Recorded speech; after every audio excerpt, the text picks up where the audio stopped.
Bueno, ya estamos aquí otra vez. Ya sé que nos está echando de menos desde el último programa que emitimos, donde hablamos del tiro a larga distancia. Y hoy, como siempre, empezamos el programa con nuestro gran chef. Hoy hablamos de toros, cuidado. Sí, hoy vamos a hablar de toros. Hoy de toros. Hoy, como siempre, nuestro gran chef va a ser quien nos abra el programa y nos va a explicar cómo ha preparado las maravillosas viandas que vamos a degustar acabada la tertulia. Un magnífico lomo de toro de Lidia.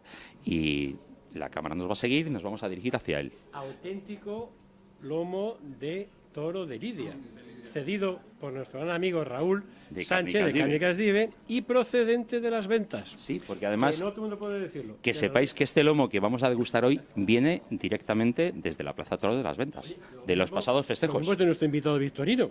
¿Quién sabe? ¿Quién sabe? No sabemos si es de él o no es de él, porque eso hasta ahí no llegamos. Bueno, como os he dicho, vamos a empezar, como siempre, con nuestro gran chef, que nos va a explicar cómo ha preparado este delicioso lomo de toro.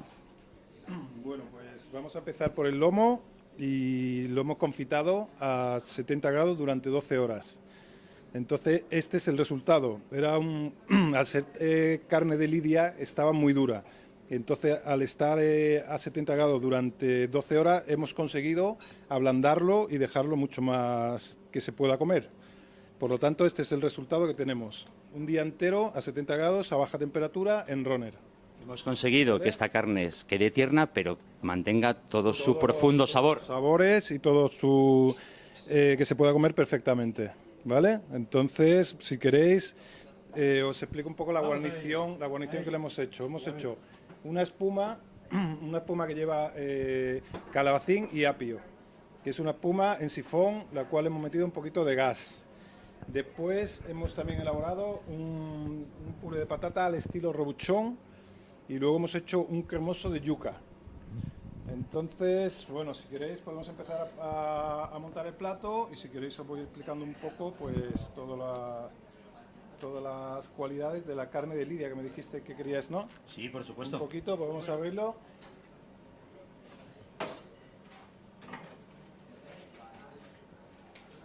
Tiene buena pinta, Marcos, ¿eh? Yo ya estoy salivando, no puedo negarlo. Estamos sufriendo. A estas horas uno ya no puede reprimirse. Es diferente si el toro, por ejemplo, ha sido toreado o no ha sido toreado, puesto que el estrés que ha sufrido el toro le aumenta el pH. Entonces, esta carne se nota que ha estado toreada, que ha sido lidiada, porque es una carne que está muy dura, y el color también es más oscuro. Entonces, hemos conseguido ablandarla. Si queréis tocar, queréis ver cómo es la textura que hemos conseguido. Ahora ya no tiene nada que ver. ¿Vale? Al simple tacto ya se nota que no tiene nada que ver. Sí, esto es toro de Lidia lo que vamos a comer, ¿vale? No lo que nos pone Es una carne con un alto contenido proteico, y luego es 100% ecológica, porque solamente está en el campo, y es una carne que sabe a pasto, que sabe a monte, que sabe... Vamos a contar más despacio. ¿Vale? Y luego, bueno... También nos cuentes algo. Sí, venga, vale. Pues si queréis podemos emplatar. Vamos a ver con qué arte lo haces, como siempre. Tenemos una espuma de, como hemos dicho, de calabacín y de apio. ¿Vale? Entonces vamos a emplatar el lomo. Vamos a poner un poquito de aceite de oliva. Un poquito de sal maldo le vamos a poner. ¿Vale? Y luego tenemos aquí una salsa, una española. Os cuento un secreto, yo la he probado hace un momento y le he pedido unos tostones para mojar pan. Ya os lo digo con eso todo. Una salsa española consiste en un rux con mantequilla y harina, y luego se le añade caldo y fondo oscuro. Entonces, en este caso, yo he hecho un rux con mantequilla y harina, luego le he puesto un caldo, el cual he elaborado yo, y un fondo que he elaborado también con huesos. ¿Vale? Entonces está la textura. Luego le he añadido al final un poquito de chocolate y un poco de miel. Espectacular. Entonces mirad la textura que tiene la salsa. ¿Vale? Y después hemos elaborado un puré, como ya hemos dicho, un puré de patata al estilo robuchón, que es un puré con patata confitada, mantequilla, leche, sal y pimienta. Es un puré de patata clásico, totalmente clásico. Por lo que veo, Rafa, te has decantado en esta ocasión por lo clásico, ¿no? Sí, por lo clásico. Tu cocina, que a veces haces innovaciones, esta vez ha sido por lo clásico, algo clásico. Yo creo que el toro de Lidia se presta a hacer un plato con le vamos a dar clásicos. Sí. Un toque un poco moderno así con yuca. Es un cremoso de yuca. Nunca puede dejar de poner no puede evitar. su punto maravilloso, que además siempre funciona. De yuca. ¿Vale? Y luego después, pues mira, tenemos un poquito de germinados. En este caso tenemos germinado de pak choy y tenemos germinado también de germinado verde. Mira, vamos a poner en este caso este tipo de germinado y luego vamos a poner de pak choy. Un poquito. Luego por último tenemos apio, como ya le hemos puesto en la espuma apio, pues para darle un poquito de frescor he cortado unas láminas de apio finitas. Entonces lo vamos a añadir aquí también. Y para darle un toque picante tenemos un poquito de filamento de chile. También para darle un contraste diferente y darle un poco de frescura y picante. De frescura, picante y color también, un poco de color.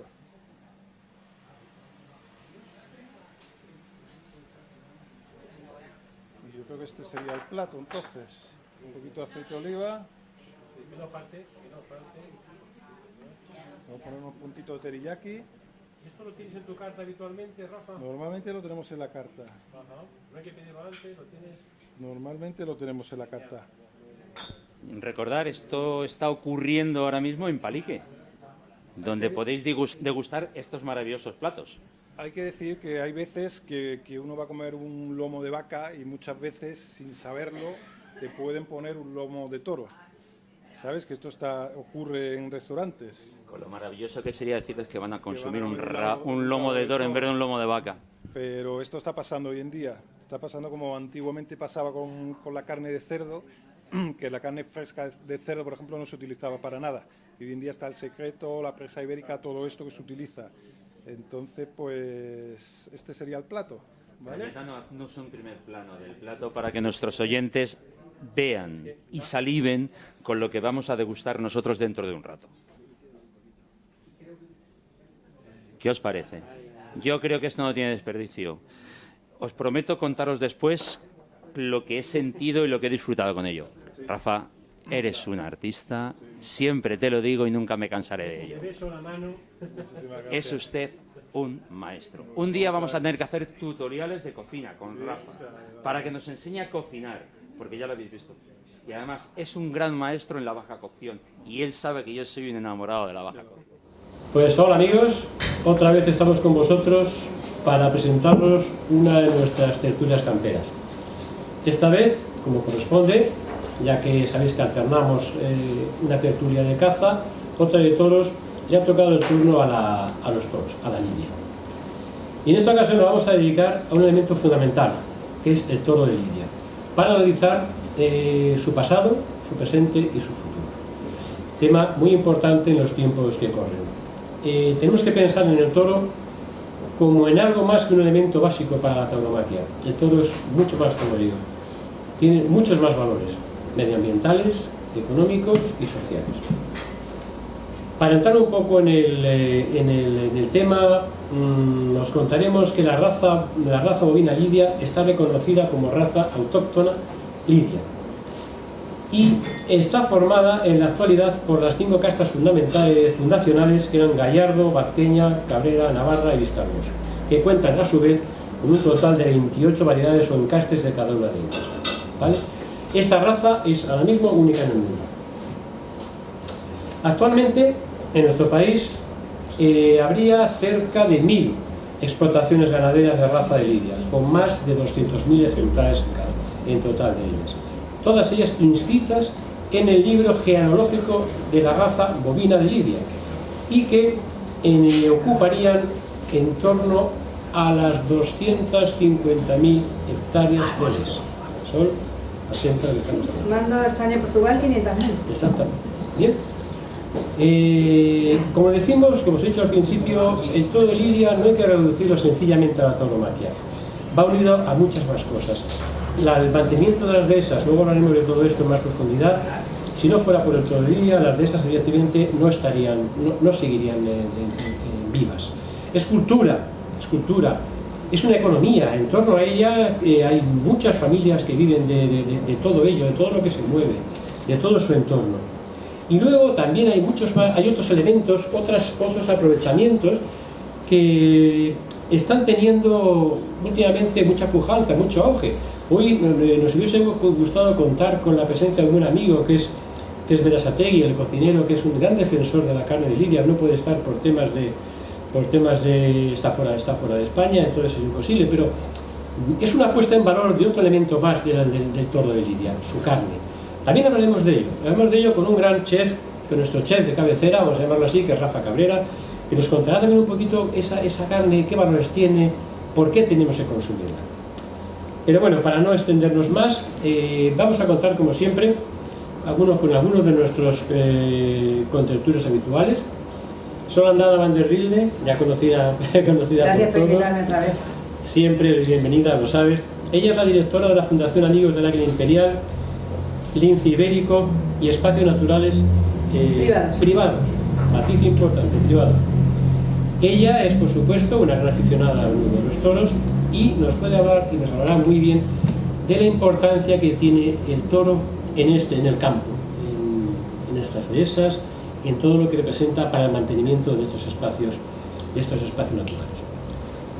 A mi izquierda tengo a don Eduardo Cocavita, un gran amigo, un gran crítico, es escritor, articulista, un gran aficionado a los toros fundamentalmente, cuyos puntos de vista siempre hay que tener en cuenta. Eduardo es una persona, digámosla, como muy tradicional. ¿Me equivoco, Eduardo? No me equivoco, efectivamente. Entonces, sus puntos de vista realmente, insisto, que son siempre muy interesantes y a tenerlos muy en cuenta. Tenemos con nosotros también a un gran matador de toros, José Pérez Gallego, madrileño, conocido por todos, ha hecho casi de todo, ¿no? Ha sido matador, novillero, ya una vez retirado por circunstancias que, bueno, la vida le apartó, el toro justamente del que vamos a hablar hoy, le apartó de su mundo, de su vida, que es el toro. Por eso quizás es una voz importantísima a tener en cuenta en el día de hoy. O sea, un toro te dio la vida, un toro te la quitó de alguna manera también, aunque no del todo, porque sigue viviendo como apoderado, dirige una escuela de aficionados prácticos, sigue vigente en el mundo del toro en todo momento. Es una persona que en su momento abrió la puerta a las ventas, con un... ¿cómo se llama tu toro? Acuérdate, Gañán. lo tengo aquí apuntado, Gañán, efectivamente. Quiere decirse que su punto de vista va a ser importante a todas luces. Y cerramos nuestros contertulios con Marco Ruiz Espín, pues el director del programa Caza y Pesca Naturaleza, gran aficionado a los toros. Y bueno, pues el elemento, digamos, siempre está aquí, manera de echarlo, no hay manera de... Elemento discordante. No, es un gran aficionado a los toros y por supuesto igualmente su voz como periodista, efectivamente es muy importante a la hora de poner en valor este producto del que estamos hablando hoy, producto sin ser despreciativo, como es el toro de Lidia. Bueno, todos ellos van a girar en torno a nuestro invitado del día de hoy. Nuestro invitado del día de hoy es sobradamente conocido, Victorino Martín, ¿qué vamos a decir de Victorino? Ganadero, pero ganadero, profesional, investigador, son muchas cosas más. Victorino no solamente son sus toros, es todo lo que ha trabajado, todo lo que ha estudiado, todo lo que sigue trabajando y sigue luchando por el toro de Lidia. Presidente de la Fundación Toro de Lidia, con un gran trabajo el que está haciendo a través de ella. Sobre todo hay una cosa que creo que, si no me equivoco, Victorino, tú tienes mucho hincapié, que es el divulgar el Toro de Lidia. Quizás muchas de las cosas a veces son denostadas o no son comprendidas porque no están bien divulgadas, no están bien dadas a conocer a la gente, que la gente se queda un poco quizás con la anécdota y no entra en la profundidad. Yo creo que la Fundación Toro de Lidia, luego hablaremos también de ello, se está ocupando mucho de eso. Quizás, no sé si es su labor principal, pero quizás una de sus labores principales es justamente eso, la de dar a conocer el Toro de Lidia y todo lo que representa. Y bien, pasado ya este preámbulo, vamos a empezar a trabajar. Entonces siempre hacemos, antes de comenzar la tertulia, me gusta hacer una rueda entre nuestros contertulios al respecto del tema en cuestión, objeto de debate y de tertulia. También decir que tenemos con nosotros público, un público muy importante, público de grandes amigos. Están con nosotros, entre otros, pues Muriel Feiner, Carmen Sáenz de Retana, nuestro amigo Antonio Sanferrer, que luego hablaremos con ellos también, aunque estén ahí en el público. El público queremos que tenga una parte importante en este programa y que su voz se oiga, no solamente en nuestro turno.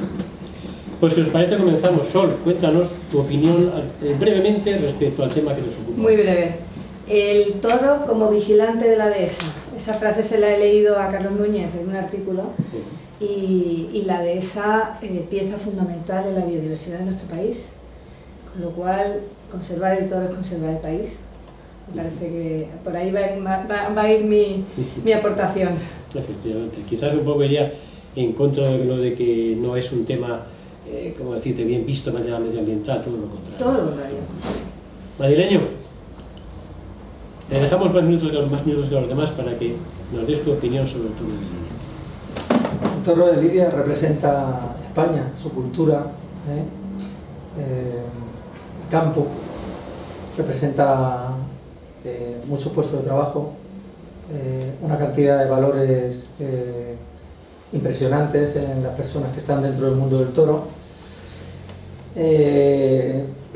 Cuando sales de España, España se conoce más que nada por su gastronomía, por su clima y por su cultura, entre las cuales está el toro de Lidia. Todo el mundo te dice ole, ole, ¿no? El toro es una parte de España importantísima que hay que respetar, hay que valorar y que hace mucho bien al país en general en todos los sentidos, en biodiversidad, en trabajo, en todo, ¿no? Y hay que respetarlo y oye, que no le guste, pues respeto la base de la paz, que se han de un lado, pero que no anden entorpeciendo a los demás, porque en ello va pues, la vida de muchas familias y parte de nuestra cultura, ¿no? Que hay que respetarla, aguantar. Bien. Don Eduardo. Pues, hombre, yo para decir lo que el toro significa en la fiesta taurina no encuentro nada mejor que lo decía Victorino Viejo. Eso es lo fundamental. Si no hay toro, no hay espectáculo. Y si no hay toro, todo se viene abajo. Lo repetía hasta la saciedad.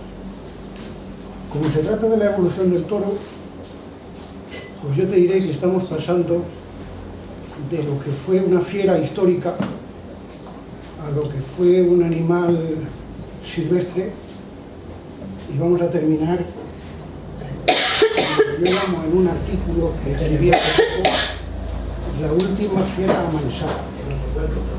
El toro lleva camino, si Dios no lo remedia, de convertirse en una mascota más. Como ya sabéis, soy el discordante. No comparto tu opinión. Mira, yo tengo una cosa muy clara. Yo nací en un barrio que cuando me asomaba por mi ventana, lo primero que veía era la plaza de toros de las Ventas. Creo que ya nací marcado a la hora de que me gustaran o no los toros. Por suerte y desgracia para otros me gustan. No estoy de acuerdo contigo en que el toro se está transformando, se está amansando, esté perdiendo bravura. Sí es cierto que cada vez que voy a las ventas hay cierta parte de ese público que a mí no me gusta. No me gusta ni comparto sus formas, pero creo que el toro no se está perdiendo. Creo que nosotros estamos perdiendo la manera de ver la fiesta de los toros y la manera de ver a los toros. Hay mucha gente que no va a ver el toro, va a ver al torero. Y cuando vas a una plaza, tienes que ir a ver a los dos. Porque creo que uno sin el otro no puede existir. El toro necesita al torero y el torero necesita al toro. Cobardía, falta de casco, falta de bravura. No sé, yo la primera vez que me puse delante de un toro, y no fue un toro, fue un novio un poco grande, gracias al maestro Espartaco, yo a los 10 minutos le pedí mi rifle. Porque después de los primeros revolcones, me parece que ese toro poca casta no tenía. Ahí bien tenía mucha. Que para mí, ¿qué son los toros? Como muchos han dicho, para mí es cultura. Para mí es historia. Para mí es el que ha aprovechado un regalo que nos hicieron los romanos, como fue la dehesa, que como ha dicho Sol, sin la dehesa o sin el toro la dehesa dejaría de existir, que tiene futuro el que nosotros queramos que tenga. Con el toro solo acabará el relevo generacional, cuando no haya. Y creo que tampoco es tan negro el futuro cuando dice la gente que no hay relevo generacional. Tú y yo hemos visto en las plazas mucha gente joven, es cierto. Creo que mientras que la gente siga queriendo ver a ese majestuoso animal en una plaza, enfrentarse a vida o muerte contra un torero, porque eso es vida y muerte. Esa es la historia de un toro de lidia. Nacer, crecer y morir. No tiene otro sentido. Ya has visto un poco la opinión de los que nuestros contertulios. Tienes tus Pues 5 minutos se ha dicho todo lo que es el toro. para hablar todo sobre el tema. El toro, ante todo, es historia de nuestro pueblo, son raíces, ha sido, no dicho por mí, sino por gente mucho más cualificada que yo, que ha sido uno de los grandes templos de aprendizaje que hemos tenido en este país de muchas cosas, de cómo vivir, cómo enfrentarnos a la vida. El propio Tierno Galván, lo decíamos en la comida, llegó a decir que los toros han hecho por la democracia más que cualquier otra institución en este país. Y sobre todo el toro es ecología, es biodiversidad y sobre todo el toro es libertad. El toro es la libertad que tiene un hombre para jugarse la vida delante de un animal por hacer lo que le gusta, y la libertad de otras personas de ir a ver un espectáculo que le gusta y que, bueno, que a algunos que no entienden le puede parecer transgresor. Y hay una cosa sí que me gustaría decir también. Cuando se habla de la raza de lidia, hemos hecho muchas cosas más, no solo la comunicación, ¿no? Es verdad que como no hemos estado organizados, ha habido mundos mucho más organizados que el nuestro, que han utilizado sobre todo la época de la televisión mejor que nosotros. Yo creo que ahora, con internet y con las redes sociales, estamos mucho más abiertos al mundo.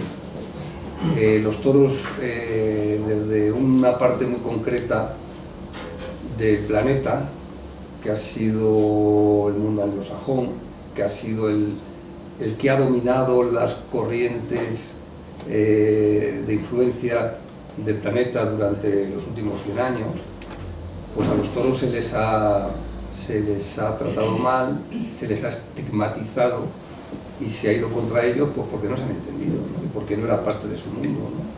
Está claro que es una de las grandes expresiones de la cultura mediterránea, por lo tanto chocamos frontalmente con las ideas del mundo anglosajón. Hay entre el público alguien que luego puede aportar mucha luz a todo esto que estoy diciendo. Pero hay otra cosa que tampoco hemos sabido comunicar. La cabaña de Lidia no es una raza única, es un pool de razas. Lo que llamamos encastes son razas en sí mismas, porque la distancia que hay entre algunos encastes es superior incluso a la distancia genética que hay entre una vaca de leche y una vaca de carne. Para que os hagáis una idea, toda la distancia genética que hay entre las razas vacunas de carne españolas y las razas vacunas de carne francesas, la máxima distancia genética es de un 14%. Bueno, por dentro de los encastes hay distancias superiores al 30%. Es decir, lo que llamamos encastes son razas en sí mismas, son núcleos genéticos en peligro de extinción. De tal forma que la cabaña de Bravo es la gran joya que ha aportado la zootecnia española o los ganaderos españoles a la zootecnia mundial. Sí, efectivamente, tienes razón. Una cuestión, un poco siguiéndonos más al propio tema de la tertulia. Tú has vivido una etapa con tu padre primero, la tuya propia, y tienes, me imagino, unas ideas claras de lo que va a ser tu futuro. ¿Cuál es la evolución que tú has vivido o has percibido del toro de Lidia, digamos, desde estos últimos tiempos hasta ahora? ¿Y a dónde crees tú que puede llegar el toro? Ya hablamos, no hablamos de tauromaquia, hablamos del toro, del animal, del toro de Lidia. Sí, la primera gran diferencia es que se ha hecho enorme. El toro de hoy es enorme. Jamás se ha visto un toro tan grande como el actual. en muchas ocasiones se ha confundido kilos con trapío. Y fíjate cómo será que casi el 50% de los toros que se lidian en Madrid son cinqueños, cuando antiguamente los únicos que lidiábamos algún cinqueño éramos nosotros, ¿no? Entonces, esa es la primera gran diferencia, el tamaño es enorme, el toro es enorme. Y luego, bueno, pues que se le exige más que nunca. Mucha gente se le llena la boca de hablar del toro y no lo conoce. Entonces, confuyen muchas veces los bueyes con los toros. Estamos creando un toro que está más parecido al buey que al toro, por su tamaño, por su... Y entonces, luego muchas veces nos quejamos o se queja el aficionado de que el toro pues está casi domesticado. Es que para llegar a las exigencias de tamaño y de trapío que se tiene para el toro actualmente, pues hay que criarle casi de una forma muy artificial. Hay que darle pienso desde que nace. Como se le da pienso, si eso perjudica el desarrollo de sus astas, hay que fundarle los cuernos. Para que llegue, pues todo eso lleva manejo, lleva meterlo por el cepo para ponerle las fundas, quitárselas, y todo eso es porque al toro no se le conoce. Hay un gran desconocimiento, todo el mundo es como la naturaleza, todo el mundo habla del planeta Tierra, de la naturaleza, y hablan desde las oficinas, hablan desde los despachos. No ha pisado terrón. ¿Y no ha pisado terrón en la vida? No se han manchado nunca de barro, ni han pasado frío, ni se han mojado, ¿verdad? Y es que además, en la vida todo tiene sus roles, y el toro representa precisamente lo natural, lo que el hombre no toca, lo que el hombre desconoce, lo que el hombre es, salvo los ganaderos que nos podemos acercar a ellos en el campo, y los toreros que se acercan más en la plaza, por supuesto los aficionados que también dedican su vida a eso, pero el toro representa la naturaleza, lo natural, y lo que está pasando con el planeta Tierra es lo que está pasando con el toro.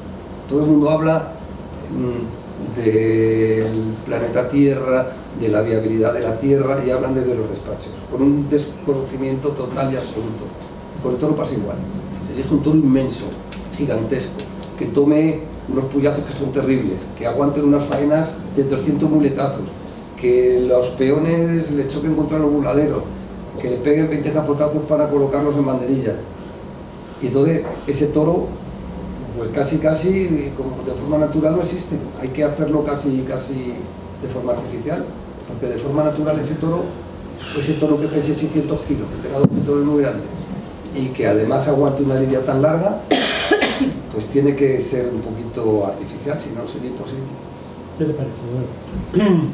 Bueno, lo primero, es que habéis vuelto a enfundar. No, bueno, hemos enfundado cinqueños. Por eso, porque no he extrañado. No.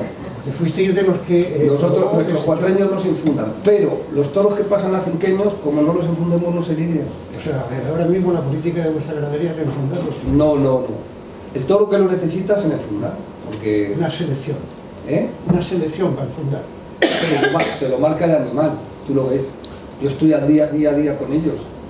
Es el toro que se desgasta, es el toro que, como no le enfunde, no va a llegar a lidiarse. Que la política vuestra de la funda es enfundar lo que creéis que es necesario a una determinada edad, pero no como norma. Nuestra política es no enfundar, pero el toro que lo necesita, ya bastante deficitaria es la ganadería. Porque fundasteis y desechasteis la idea, volvisteis a no enfundar, y ahora, por lo que veo, es una minoría de toros los que se enfundan. Un poco me imagino que son los que la propia crecimiento te lo demanda. No nos gusta por muchos motivos. Primero porque se desmitifica el animal.